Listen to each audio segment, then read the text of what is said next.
have enough to have a meeting yet, so. Better. Hey, Joe? Oh, yeah, we got Scott. Okay. We're, still waiting on some participants, but, I'd like to call. Who do we got in the audience, Joe, just so I know who's participating? Linda Noss and, clerk treasurer, two from clerk treasurer's office. I'm so bad with names. Debbie and Carrie, and the mayor is here. And, Excellent. so, yeah, well, they were supposed to provide an agenda, and they're supposed to provide somebody to take minutes also. So, I am interested in that minutes be taken.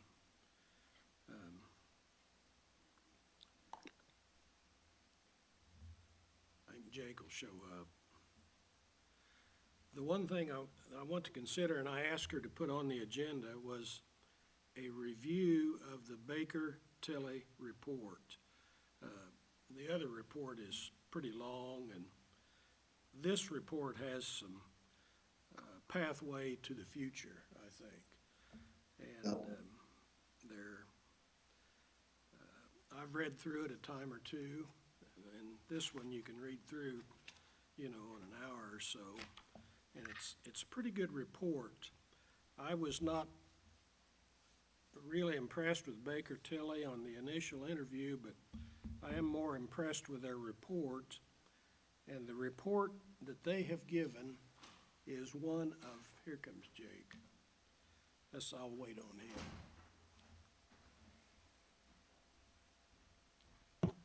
Oh, Coach. Okay.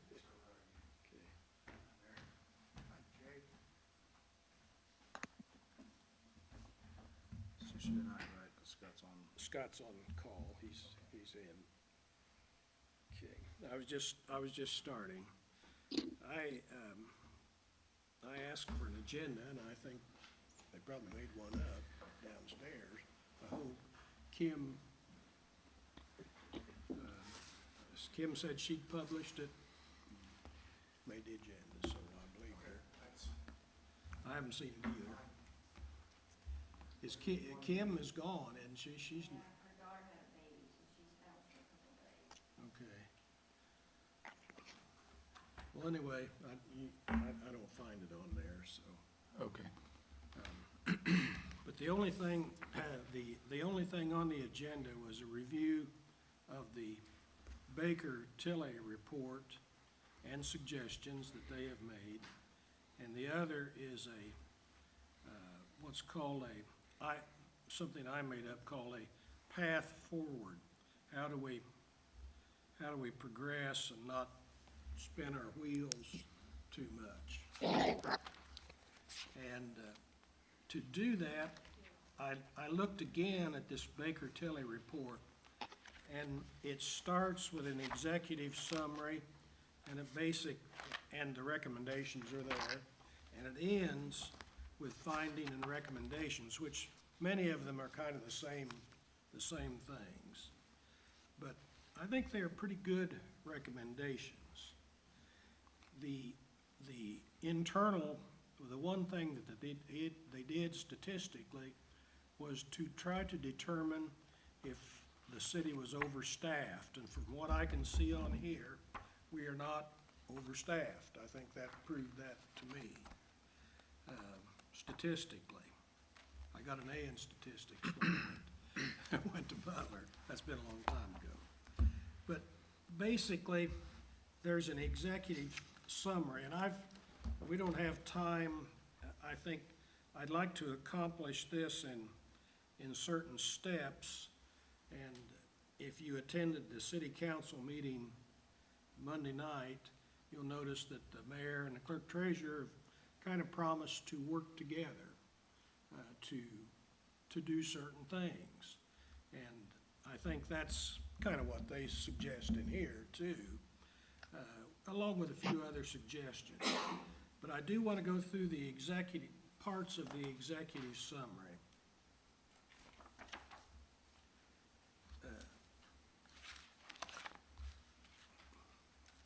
Findings, there are a total of 13 findings and 15 recommendations are organized by topical areas. And I'm just reading from the report. The Westfield Department directors and operational managers are knowledgeable and competent in their respective fields, and that's what they have found. Dysfunctional working relationships between the mayor, clerk treasurer, and city council represent a significant impediment to organizational success. A formally adopted code of conduct and ethics for the city's elected and appointed officials is not in place, and that kind of surprised me, but we're a growing city. There's a lot of things that it's kind of hard to know exactly what to do. The Grand Park Sports Campus is at the epicenter of the contention between the administration and the city council. I'm just reading from their report. The Grand Park the city lacks a disciplined, transparent, and inclusive organizational strategic planning process. Opportunities to improve financial transparency exist. Now, I'm going to stop right there and say that I believe that is partially true. It's not totally true. The mayor has got dinged quite a few times, and city council's been dinged a few times. But I will say this. The mayor and I agreed over a year ago that we would see the results of this audit at the same time. And I believe he kept his word. I believe that happened that way. The other thing is that, well, I've lost my train of thought now, thinking of that. I'm going to go through the recommendations. I'll come back to that. To establish, respect, and observe a business-like organizational culture characterized by mutual respect between the mayor and his immediate staff, the clerk treasurer, and the common council. I think that is possible. I think their observation is partially correct. But I think we need to do some work on that, probably. And I have some suggestions for that a little later. Develop and implement a municipal code. And by the way, that suggestion won't be a whole lot different than what he suggested out here that night, now that I thought about it. Develop and implement a municipal code of conduct and ethics for elected officials, board and commission members, and senior city. It just says senior city, so I'm not sure what they mean by that. Clearly articulate the city's strategic intent for Grand Park Sports Campus as an economic development engine. Now, I think that's been pretty well done, but I don't know exactly what they mean by that. I don't know that it's memorialized in writing Yeah. so much as. And that's what a lot of this pertains to. Yeah, Joe, and if I might add in there, I think one of the areas they're trying to come at is, when we first came on council, we spent a lot of energy around citizens being able to use the park and take advantage of the resource. And that may go against the grain of a good business decision of Grand Park being something other than that. So I think we have to all agree what we want Grand Park to be for our community, because having people on fields may not be in the best interest from a business perspective of Grand Park. Now, I'm not saying that's the direction we should go or not go. I'm just simply saying, I think when we came in council, we were taking us down maybe a path that the city was not taking us down prior to this council. And I think there has to be some formalization of what we want Grand Park to be. Okay. The one thing I'd like to do, I'd like to mention who is present. Jake Gilbert is present, myself and the mayor. There are members in the audience. I've already named some of them. There's Judy Stanley, Shuck, and I would ask one of you gals if you would take notes. Can you do that? Okay. So that we can have minutes for this. The clerk treasurer is supposed to be here, and I don't know what happened there. She sent you? Okay, well. Recommendations to his, I think I got down to 4. Clearly articulate the city's strategic intent for Grand Park Sports Campus as an economic development engine. I think there's been some work on that. I mean, I don't think we're clear off base there. I I think just think it needs to be it put in writing or put something. in writing, and we'll make a proposal, and Ms. Okay. Bobby will discuss it. I assume through this whole process, what we would do is that this committee would analyze, discuss, and as a true committee, we would then propose written Right. policies and/or procedures that would then be taken to the council body with, To by the put, recommendation to of put this into ordinances or Yeah. at least resolutions anyhow. The, there's quite a bit of, if you go through this line by line, there's quite a bit of work to be done. Now, the middle, as I said, the middle part of the report is basically a statistical look at how we compare to other cities by citizens per workers per task. number of workers per. And their findings on that are that we run pretty lean, fairly lean, so, compared to other cities. Now, we're compared to Carmel and Fishers, and then there's some cities over in Ohio, and, Yeah, these were the same cities, I think, that were used in the Archer report. Right. For the payroll, the compensation. so And then they may be recommendations, if we're lean, is that because we're not very smart or that we're efficient? And then, of course, that's where we have to fine tune all that to our city. I doubt that any of those other cities have a department called Grand Park. So they're guides. yeah, we're gonna, but we need to put some of this down, and I was kinda surprised that we don't have a code of ethics. I think we probably should. Now, that's something that has to be carefully written, but, and thoughtfully written, too. Commit to obtain a GFOA, which is a organization of cities and towns and businesses, but basically they're municipalities, recognition for the Westfield annual budget document and annual financial report.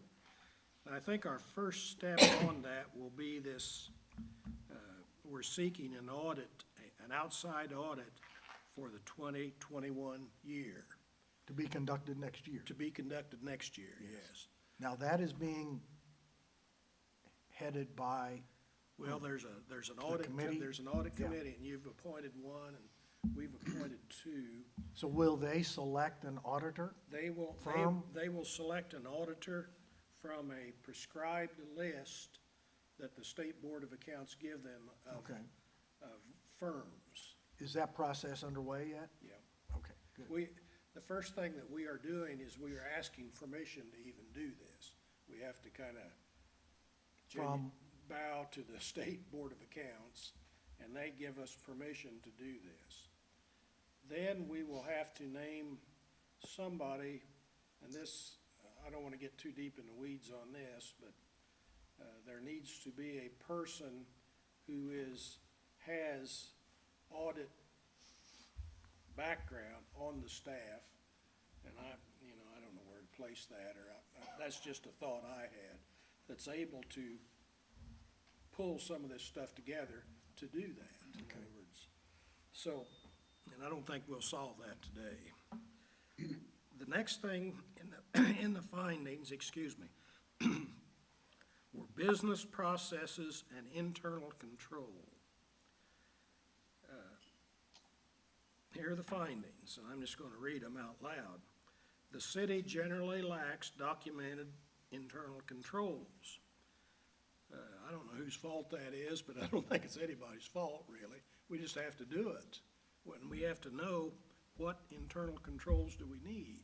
Now, We went through that yeah, exercise, we went through right? that exercise, and I'm surprised they didn't see some of this, but that's what they said.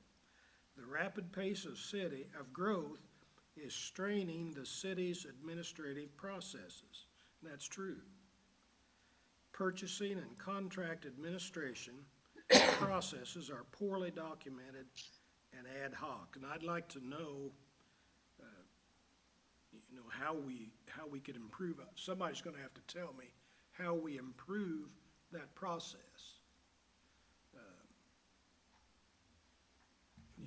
As to contracts, That's what it says. yeah, anyhow. that process has been greatly improved by the Taft organization. Okay. They have restructured the verbiage of all of our contracts since they started reviewing them when they came on board.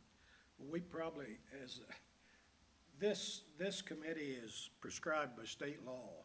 In other words, we have to do it. We have to have an oversight committee.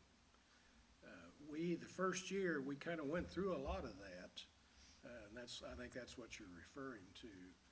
In putting in internal controls, at least in improving internal controls, we probably don't have all the correct answers. But I think we need to know, from somebody, what internal controls do we really need? I think there's more detail on that Yeah. in the rest of the report. Okay, and I don't want to get too deep in the weeds. I understand, on all that. I think you're headed right down the right track. This is really an organizational meeting. We're Right. not gonna get down in all the No, stuff. we're not going to get into You need to direct us overall where you wanna go over the next few months, and that's what we'll do. Okay, recommendations, adhere to the internal control framework published by the Indiana Board of Accounts to improve operations, compliance, and reporting. I think part of this audit committee that we have and the auditing firm will help us with that. A lot of this would be for us is discovering new knowledge. In other words, well, how were we supposed to do this? And because as a growing city, so many new things come up, and, you just have to take care of them as they come up. The next page is establish an internal audit function, and this committee will have to establish an internal, he won't be doing, he or she, whoever it is, won't be doing any auditing, but it could be whoever, it would be a city employee, so appointed by the mayor, of course. Create an authority and responsibility matrix to define roles and responsibilities over the entire procure-to-pay business process and document authorities and procedures in writing. That's a mouthful there. A lot to do, but I think probably to protect ourselves, we're gonna have to lean into that. And I don't, my day of auditing, we kept receipts and contracts, and if anybody asked a question about them, you looked them up, but that organization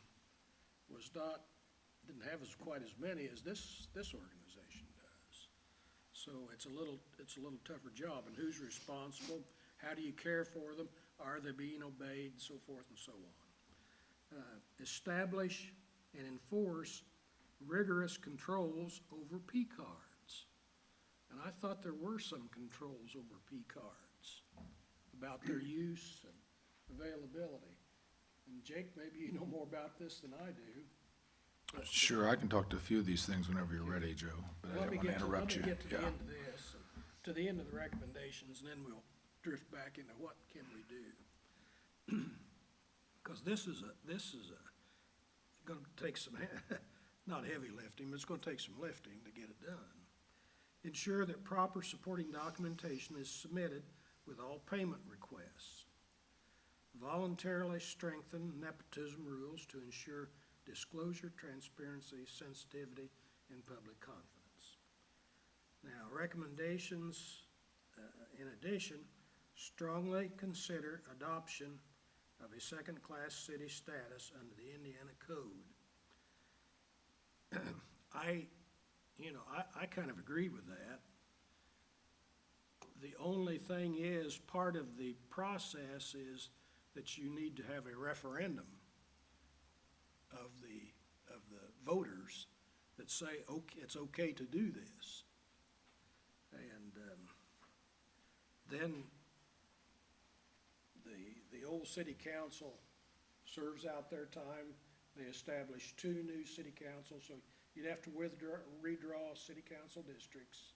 Which we have to do that anyway, And regardless. And so when is this being done, and what educational steps, if we decide to do this, if the council decides to do this, what educational steps do we take? Because, it would be embarrassing if we launched out with this and it didn't pass. That would be, to me, it would be embarrassing. And, because Carmel, Noblesville, Fishers are all second-class cities. And, we're nearly as large as Noblesville, not quite, but nearly. And so we have the population to do this. And so we just need to add 2 more counselors, redraw the districts, however that's done. And, but it's a long process. It's just not done overnight.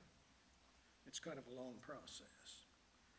And Joe, the criticality with the timing perspective on a Class 2 city is if we don't deal with that, say the next year, then we're pushing it out 6 years because, you can't, you have to wait to the next election cycle to make the changes. So if we wait until after the 2023 election, municipal elections, and we can't do that for 4 years. So there is a bit of when you look at urgency on all these things, that if that's something we decide we want to do, that probably takes priority number 1. Okay, well, that's probably the biggest step that we would take, or could take. And I don't know what the city council's opinion on this would be, because they would have to adopt it, but let me go through the rest of them, and then we're going to circle back to that. Implement a comprehensive capital improvement planning process and prepare a thorough capital improvement plan for publication. Now, I thought we'd done this. I thought that Jeremy had, it's a list of projects and timetables. I don't know how widely it's published, but I thought we were doing that. Well, again, I think there's some more details Yeah. back there. I guess we're real good about that on road projects. I don't know necessarily, from what I read in the more details, it's, we're talking about our Station 81 relocation. Right. We're planning a Station 84. I gather from what they're saying is picking up from that point. Not necessarily where we are today, but looking further into the future with future fire station. We're talking about the police station. I don't know that those are documented as well as our road projects. I think those are well documented. But up until this year, we really haven't even had any Yeah. building projects, so. But there is a list, and Yeah. Jeremy has shown me that list.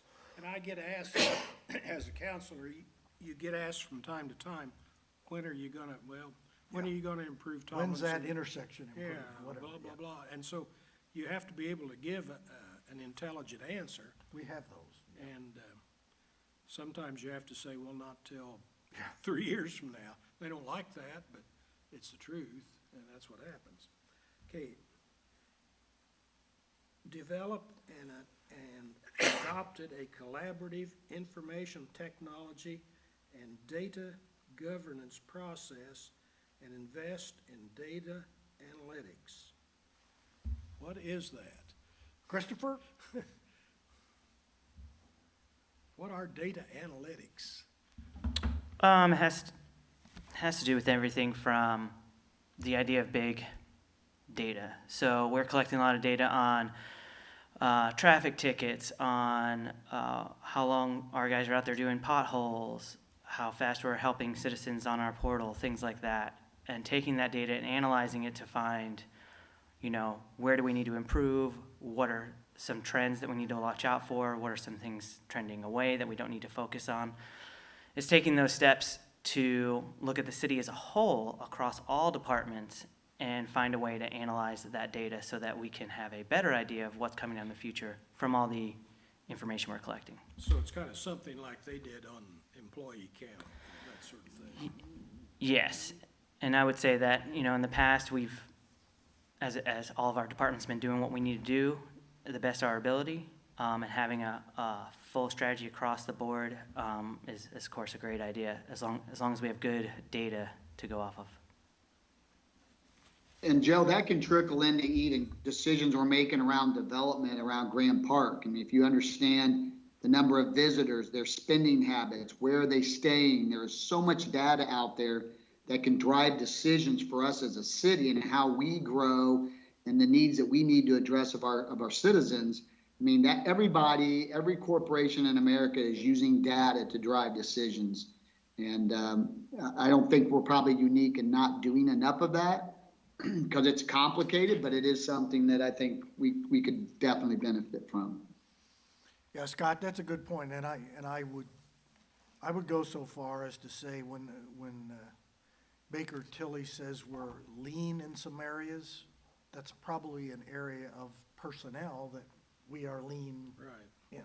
I mean, we just don't have anybody directly assigned to look at that concept citywide. I think each one of our departments does. I know fire analyzes their activities, police analyze theirs, public works does, but collectively, so that other decisions can be made.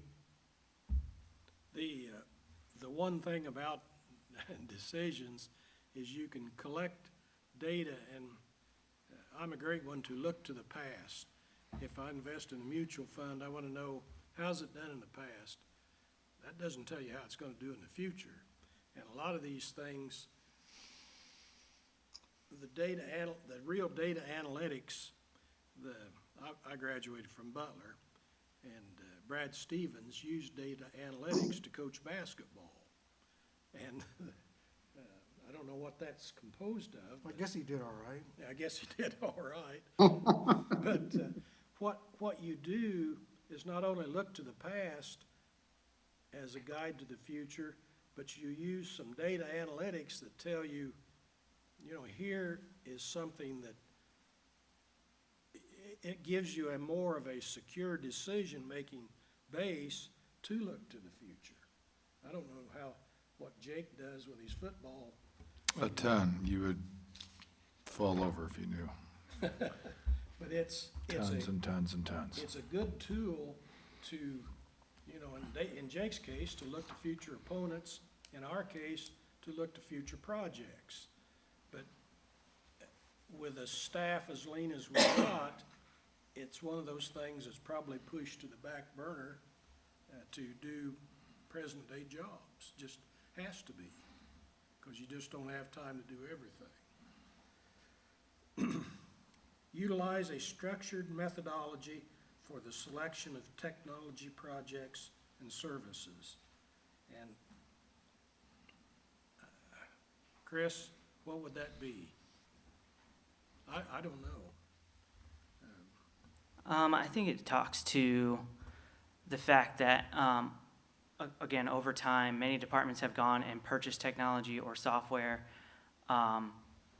based on what their needs are, and not to look at how it can be used for the entire city. So I can't think of an example off the top of my head, but I know that fire has some software that only fire uses, and they're paying for that, but could that be a citywide thing? And are we paying for any other softwares that, or pieces of technology that people are purchasing within their department's budgets, because it's approved budgets, but doesn't really fall into a technology strategy? And because we don't have a full citywide So it just technology wouldn't- strategy, as it It talked wouldn't be in about. that one silo then, more or less. Yeah, exactly. The truth of the matter is as the city has grown, technology has also grown, and it's kind of just been this thing where we get what we need when we need it, and we haven't looked at it as a full picture, big picture of the whole city. In some instances, we have with NAV, and utilizing that across departments and working on getting CRM and other products like that, all being on Microsoft Teams. Some of that stuff, it does, but there's always room for growth and better strategy across the board. How many people do you have now, Chris? In my department, there are 6 people. One of them is a GIS individual. 6 in a GIS, yeah. So And of course, this thing is ever evolving and changing.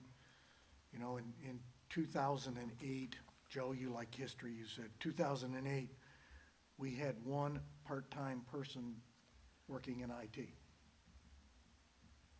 In 1980, we had 14 employees. So we probably have not, as they look and compare us to other cities, have kept up with the pace of technology. Okay, go ahead. I'm gonna go through one more and then we'll circle back, and I wanna be done by about 2 o'clock. Yeah, I gotta get out by 2. The next finding was there's a dysfunctional working relationship between and among the mayor, city clerk, or clerk treasurer, city council, represent a significant impediment to organizational success.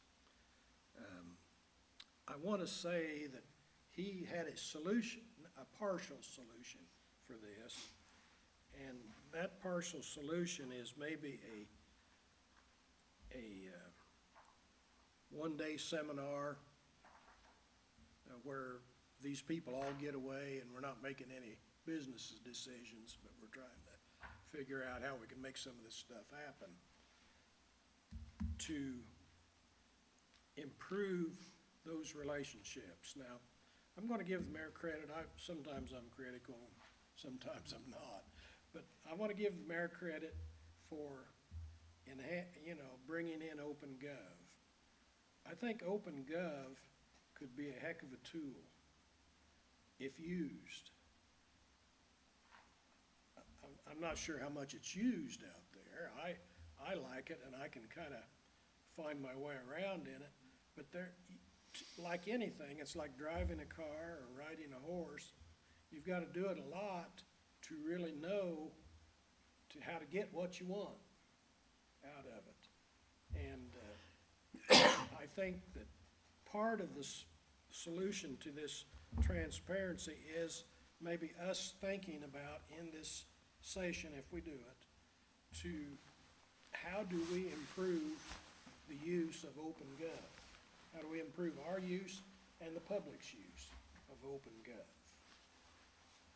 To see where we are and how we're doing. And I think that would be a place to post a capital plan. It would be real easy to see. Here's what they're gonna work on, you know. So that's all I have. Now, Jake, I'm gonna let you go with what you've got. Sure, so, Joe kind of read through some of the points, so I guess we didn't stop at each one, but I think this is important if we're going to take steps forward. I think, well, I guess what is important is about honesty about where you really are, right? And then collaboration to work forward. So, this isn't per se the power of positive thinking to say that everything's perfect, because clearly it's not. I mean, we hire outsiders that come in here. I'm glad they gave us this thorough report, but people ran for office with, reasons, and things that they wanted changed and fixed. We've talked about over the last couple of years, things that we would like to see in individual meetings and council meetings. We brought in outsiders. They think there's some issues and problems to the point that we have, hundreds of pages of information and policies. So that's reality. But the other reality too is that it's certainly not as bad as everything you read. I would like to thank the clerk treasurer's office and employees for being here. I wish Cindy was here. I don't mind saying that, but you've always been wonderful every time I've come down there. In the very beginning of my first year, I'm not sure if you do remember, but I was, as a part of this committee, Joe instructed me to look into the internal controls, and the cooperation was fantastic. I think I spent a little bit of time with each of you just finding out what you did and trying to learn, and the clerk treasurer was great, and we'd had a meeting. She came and she talked about some of the processes for controls and some things like that, and I thought all of that was very constructive. I was hoping that some of that would be restorative in a strained relationship that now seems like a Band-Aid compared to what it is now, just to be honest. But I thank you all for being here. I think you do a great job. My heart really hurt when you were up here at the podium the other night. So I'm not on anyone's side here. I'm always as clear as I can be about that. I'm on the city side. I'm gonna do my job, but I really appreciate you all. I do. Sometimes I think you don't hear that, but thank you. Mayor, I still live here because I still love it here, and I think the city's better than when I moved here. So you're the leader of the city. I know what it means to be a leader of an organization, and you catch all the heck over everything, and I get that. And that's, if you didn't want that, then I guess you shouldn't have the job, so I understand. But I also believe in all those rankings because I've never seen a place like this. So it's a wonderful city, and I would not raise my children here if I disagreed. Rankings and all that stuff are one thing. I think the biggest evidence is the sheer amount of people that want to be a part of it, if for nothing else, Hard to keep them out, isn't it? Lots and lots and lots of people wanting to move. And so I think I consider myself fortunate to live here. And I think it's a blessing that we moved here. So I clearly believe that the leadership of the city deserves credit for where we have come. So if you deserve credit for some of these things that we can do better, I certainly think you deserve credit for many of the things that you've done well. And so 95% of my day in the city every day is spent, and it's really, really positive. Sometimes the 5% is when we're trying to do city business, and it's not as positive. These reports really are dealing with things that we can improve and grow and get better in, which aren't as positive. I just wanted to start, though, with just thanking you all so that you don't understand, or so that you don't think that we as a council think that like the whole city and organization's trash and nothing's done right and so forth and so on. If we can isolate our feelings a little bit, which is hard because trust has been violated completely, but if we can maybe focus on solutions one at a time, maybe we can build some momentum, and that's the hope. So I think there's a lot of things here, Joe, and I think there's a lot of opportunities here, and maybe even if it's in small steps, maybe we can make some improvements over the next few months that at least gain some momentum and restore any lost credibility. I don't think, to be honest, that the two offices here, or maybe I should say all three elected offices, since we were also included in the report, I don't think that the three elected offices are going to be best friends forever anytime soon. But I do think that we can all work together and do the job we were elected to do. And I would love for the jobs that our paid employees do to be fun and wonderful again. So I would just give a couple comments on a couple of these things to give context where I have maybe some knowledge just for the public to know and listen. So obviously there are things here big in scope that are maybe a little more abstract, like the dysfunctional working relationship, and we know that between competence and connection and character, all three have been questioned kind of around the corner here, around the horn between the three entities. So the trust has been burnt down, but we hopefully can restore some of that. That's going to take something different than just some numbers in a plan. So if the public obviously is going to have some patience with us on that. There's been lawsuits. This has been over the course of years. Some of it's predated this current council, and we'll work at it. Okay, the code of conduct, that is something that I know Councilor Spoljaric has been vocal on when we took over. So when we came in as counselors, we felt like there was a little bit of a lacking code of conduct and instruction for us as counselors, and we had some good training ongoing in the beginning, and then COVID kind of hit and ended all of that. But a lot of that was not formalized, and I think we can maybe, for the next group who lead our government, do a better job of a formal plan of what you do, what you don't do, certainly with the city council. So I don't pretend to know if such a code of conduct exists for the clerk treasurer and the mayor, and maybe it does on a state level, so forth and so on. But when we took office, we felt like there could have been a little more Westfield-specific direction on our behaviors and actions, and we leaned heavily on Joe and Cindy to basically tell us, what it was all about. So I think that was a good finding. To Scott's point, which I thought was really strong, on the Grand Park, I mean, Grand Park is an economic development engine. We've heard that several times. I think the council in general believes that and wants it to succeed as such. But I think in general, a lot of times the public feels like that park needs to do one or two things, either make us money or it should be an amazing amenity for the people, one or the other, but not neither nor. And so I think we need to have some of those types of discussions about either, look, all the money that's being made out of there, some of that's going to be returned, not just take care of operational expenses, but actually turn a profit sooner than later, or that's not really the goal, but you know what, we all get to use that place and we get in free and so forth and so on. So I think that some of those conversations occurred organically, not that was per se our agenda, but they perceived it to be, I think, and because we spent a lot of time on that. And so I think we need to maybe nail some of that down to their point. The strategic planning process, Mr. Mayor, I would say that a lot of that would have to come, I guess, from your leadership in terms of the what's next as a city, as a resident here.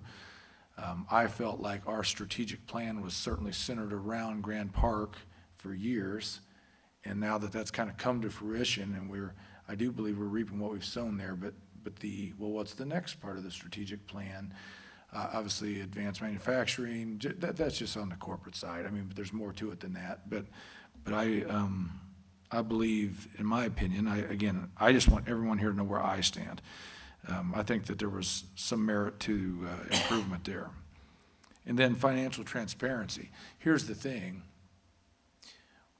My time here, I feel like there's been plenty of opportunity for people to say, well, we are transparent. All you have to do is go here. All you have to do is go there. So maybe some of the transparency is in place, but it's not known well enough. It's not branded. It's not advertised. Maybe it's too cumbersome. I don't know. I too agree that OpenGov was an amazing tool. I do know a lot of people were intimidated by it as well, so I think there's some of this that was there that was a little bit unfair, but in the findings, but again, opportunities to improve. So on those recommendations, the code of conduct and the strategic planning, memorializing, some of the things that actually do exist that we've had here for probably years, but they couldn't find them because they're not on paper.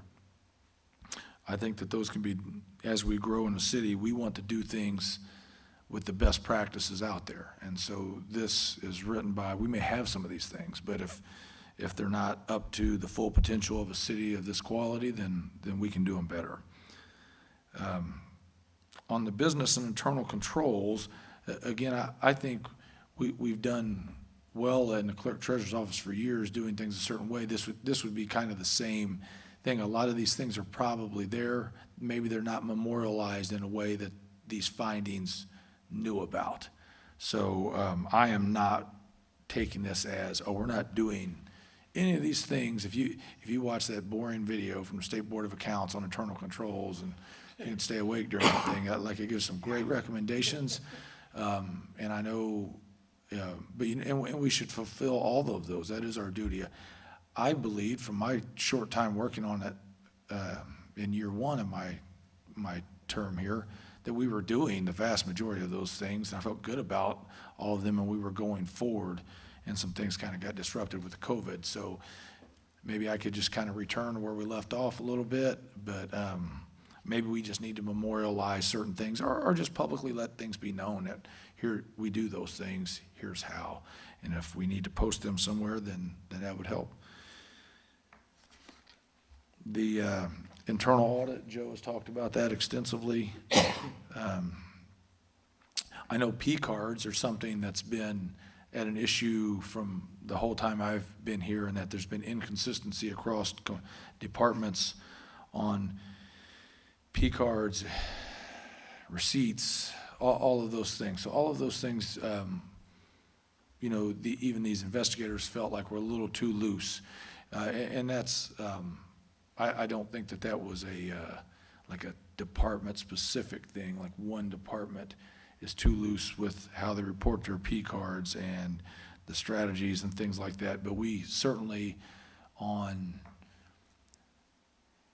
the ways that we use our money, whether that be payroll, ADP, P cards, so forth and so on, what do we ultimately want? We want processes that are efficient and productive and transparent. And sometimes that means extra effort. Sometimes you got to spend a little more to be transparent. Sometimes you have to get out of comfort zones and do things you don't really want to do. And so to me, that's on both ends, right? That's not just public works, or it's not just the clerk treasurer's office. I mean, it's just some of these things, if we are going to up our game and how we do certain things, then some of these recommendations may help us modernize or just, again, be more transparent in things we already do. But I do think there's room for improvement there, but I don't believe that these are massive, being done in some disgraceful way or something like that, improperly.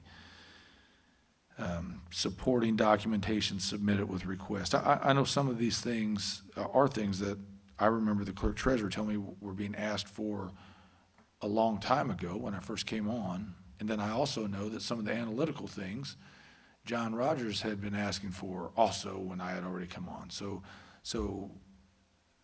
right when I stepped through the door, I thought there was evidence of a relationship where members of the mayor's departments and then members of the clerk treasurer's office both wanted a little more from the other side and maybe weren't getting everything they wanted to help us be as efficient and productive as possible.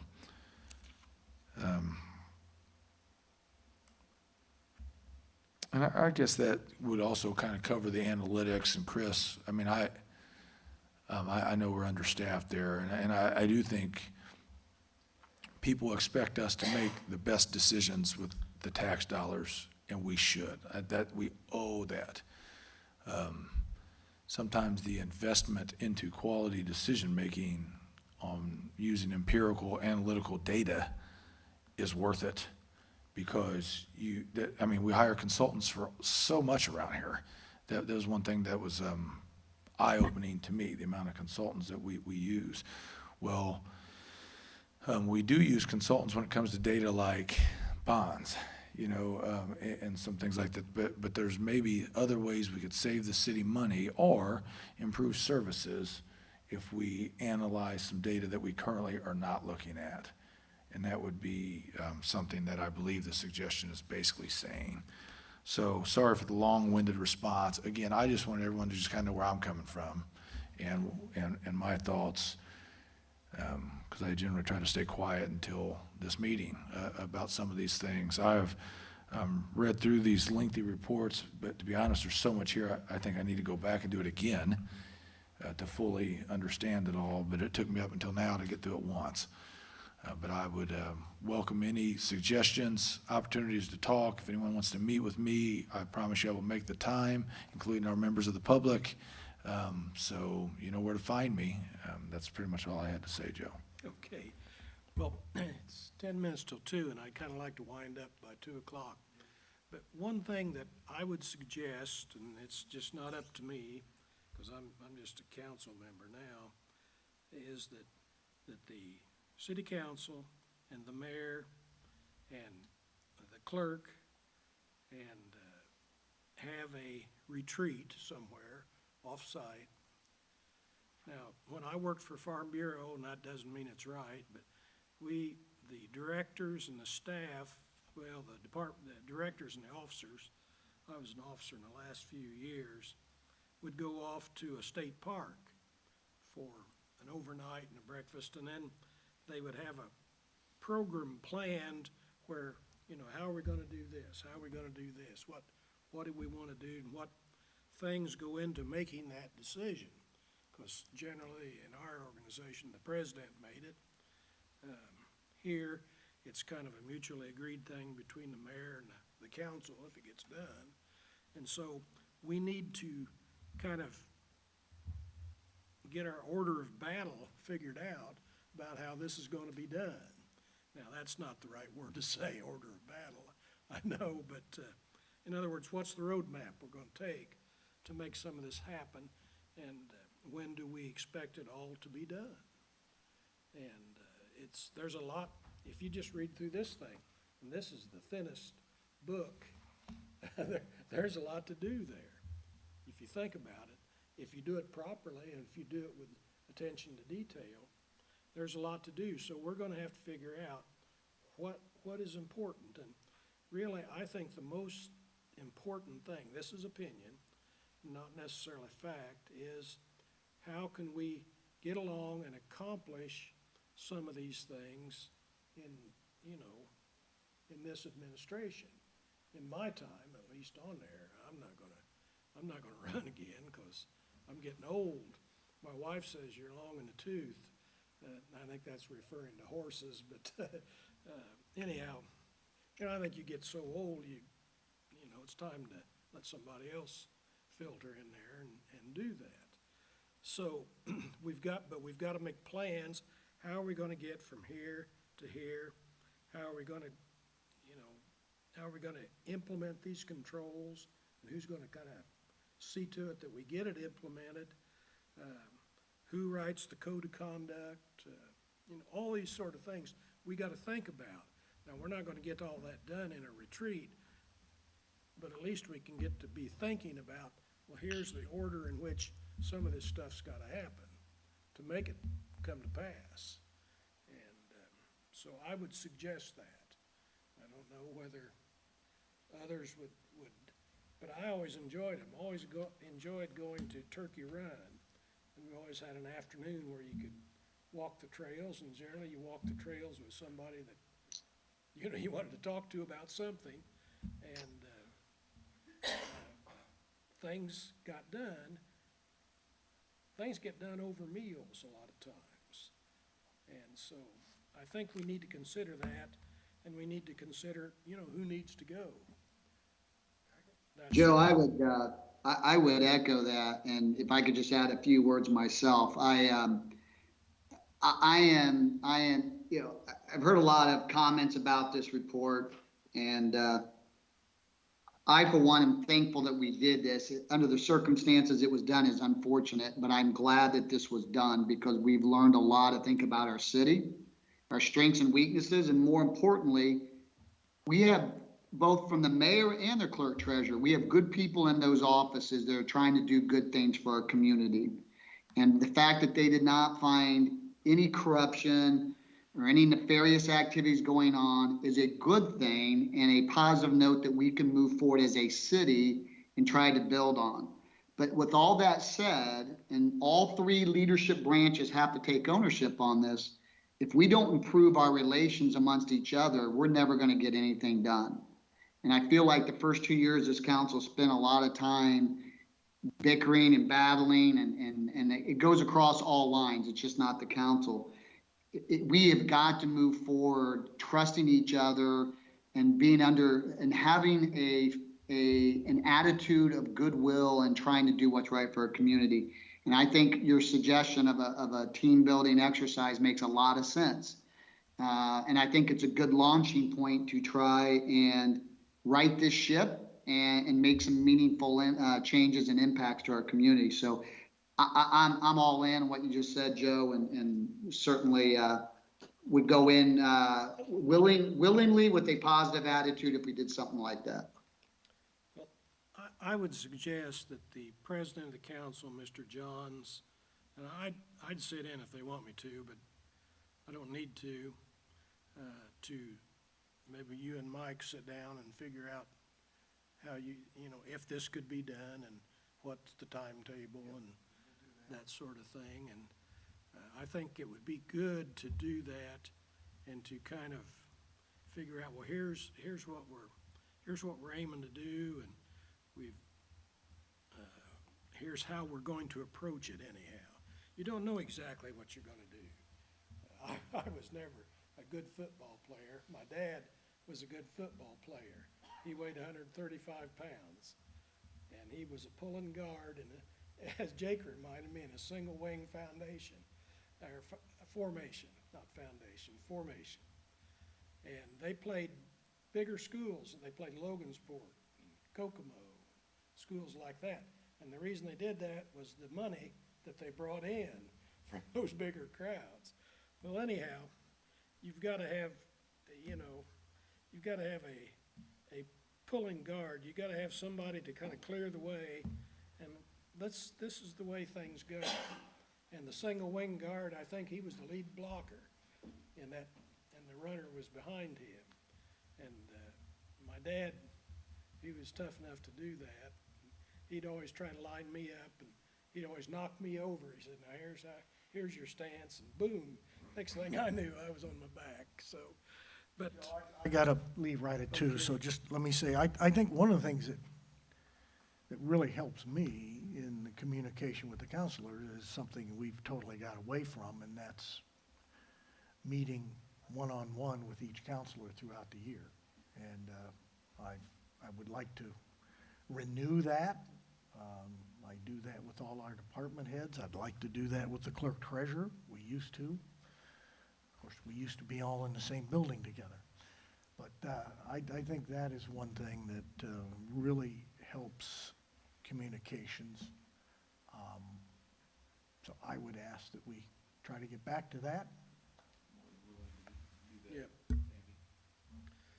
Well, I think that we need to, if you and Mike would consider that one thing, and we'll try to but there's just in this Baker Tilley report, there's a lot of stuff to do for part-time people. Jake's a busy man. When he gets done winning the state football championship, he'll even be busier than that, doing this sort of thing. No pressure. No pressure, Jake. But we've got to, well, just like my old boss, Hollis Moon, used to say, you have to plan your work and work your plan. And he'd say that was the conclusion to every meeting we ever had with him. He says, boys, remember this. We were all boys then. Plan your work and work your plan. And that's kind of what we've got to do. Okay, let's do it.